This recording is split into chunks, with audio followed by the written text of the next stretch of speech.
Така, от тук нататък ще покажа някои неща, които са удобни за webmastери, за хора, които се занимават с оптимизация на сайтове. Значи това са сайт, in title и in URL. Това са служебни думички, служебни команди, които могат да се използват в Google.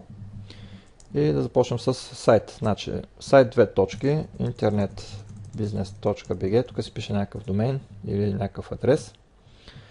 Това ми връща абсолютно всички страници, които се намират на този сайт. Значи веднага виждам, че Google вече индексирал 185 от моите страници.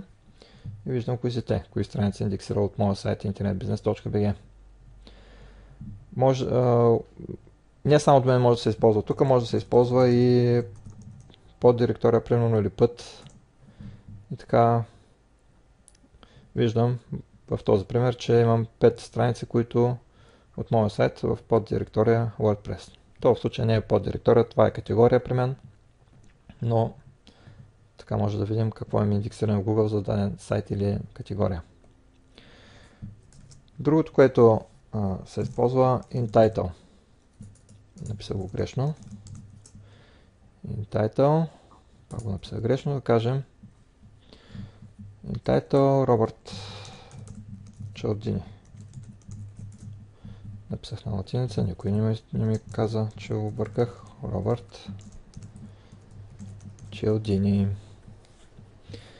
И ето в YouTube го има, това е моето видео. Свежо, това пак са моите видеа. Това показва всички страници, които в заглавието има Робърт Чалдини.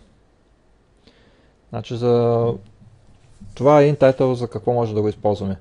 Значи по принцип, да вземем някоя дума, която има по-голяма конкуренция. Интернет бизнес, да кажем, която е една от основните думи в моя сайт. Интернет бизнес, виждаме тук, че има 7,8 милиона страници, които имат интернет бизнес, но това не значи, че точно така се среща фразата. Може думичката интернет да е в началото на страницата, думичката бизнес да е в края на страницата. Ето както е тук, примерно. Ето къде е интернет, ето къде е бизнеса. Ако искам да проверя точно съвпадение на фразата интернет бизнес, слагам го в кавички и така виждам, че има вече конкуренцията падна. Само 2 милиона сайта, не само 2 милиона сайта имат фразата интернет бизнес. Но ако погледнем вече in title, това вече може да кажем, че е абсолютно прака конкуренция. Тоест фразата интернет бизнес присъства в заглавието на страницата. Това вече е наистина прака конкуренция наша. И както виждам, числото е доста по-малко. Праката на конкуренция по тази фраза е само 111 000. Доста по-малко конкуренция. Защото ако фразата интернет бизнес не се намира в заглавието на страницата, може да се каже, че не е прака конкуренция. Google, както знаем, цени нещата, които са в заглавието на страницата, в H1 тага, фразата да се повтаря няколко пъти в съдържанието и така нататък. Това са подробности, за които по-нататък ще говорим. Но виждаме, ето го е моя сайт, тук излиза. Аз не случайно съм сложил заглавието на страницата да ми е точно интернет бизнес. Така релативността се дига безкрайно и затова излиза, макар и сайтът ми е доста нов и конкуренция е 111 000. Излизам на кое е тук място на 10 или не знам кое. В случая обаче моя сайт има една друга много голяма теза, че домена ми е точно тази дума, интернет бизнес. Тези неща ще говорим нататък доста по-подробно, когато говорим за оптимизация за търсачки. Сега само нахвърлям някои неща. Освен in title може да търсим и in URL. Да кажем in URL, това да търсим в... Тук веднага може да видите някои подсказки в Google. Някои хора са търсили някакви страници от WordPress или пък някакви хакови може би са опитвали да открият ложна страница на някой сайт. Но да кажем в заглавието да има... Да видим аз, че Чалдини имах ли в заглавието, т.е. не в заглавието, в URL-то. Ето и тук се вижда, че в URL-то, не знам кой е този сайт, но в URL-то има Чалдини. Значи това оказва на Google да търси думата в URL-то или в адреса на страницата. Да, ето тук някъде се появи моя сайт. Ето това само че е свежо. Ето пак има Чалдини в URL-то. И така. По-нататък ще засегна доста по-подробно тези неща, как се използват при оптимизирането на сайтовете. Но още един бърз пример ще кажа тук. На мен доста често ми се налага да го използвам. Ако искате да намерите някаква информация на даден сайт и този сайт няма добра търсачка, може да използвате Google. Като напишете тук адреса на сайта, домейна, да кажем, ще използвам пак за пример моя, и ключовата дума, която търсите, да кажем WordPress. Така, доста ми се налага да го ползвам, защото има сайтове, които използвам, искам да намеря някаква информация на тях, а те нямат добра търсачка. Затова по този начин мога да открия страниците от даден сайт, които съдържат думата, която търся. Значи думичката WordPress. И така видяхме, че 75 от страниците на моя сайт имат думичката WordPress. Друго, за какво използвам аз Google. Значи той, както знаем, ще коригира, ако бъркате някоя дума, да кажем на български пител.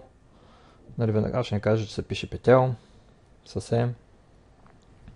На английски, сега правя някоя дума на английски, ако не сте сигурни, може да напишете тук, за да проверите дали какво трябва да напиша sophisticated. Веднага го коригирам и казва, че е sophisticated, съсе, не съси тук. Нали, то малко абсурдно тук да е, но си го проверявам.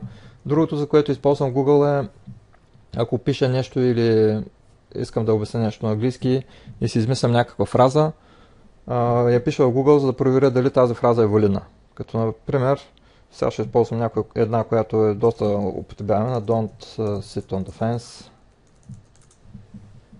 И виждам, че има 1 милион и кусур резултати. Това е гаранция, че тази фраза си е валидна. Щом хората използват, значи е валидна. Друг е въпросът точно какво значи, но все пак проверявам. За сравнение, ако напиша don't lay on the fence, ще видя, че няма никакви резултати и тази фраза не се използва. Невалидна фраза е. Така се проверявам някой път фразите на английски. И другото, за което може да се използва Google, един такъв трик, може вече да го знаете, да сте забелязали, че тук има една кеширана версия на страниците. И дори наскоро ми се случи един клиент да изтрие една страница от сайта си и да казва, дайте да я възстановим.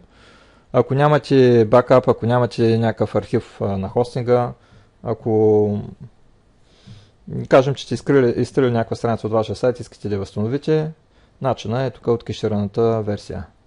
Да направя един internetbusiness.bg, един пример от моя сайт, примерно.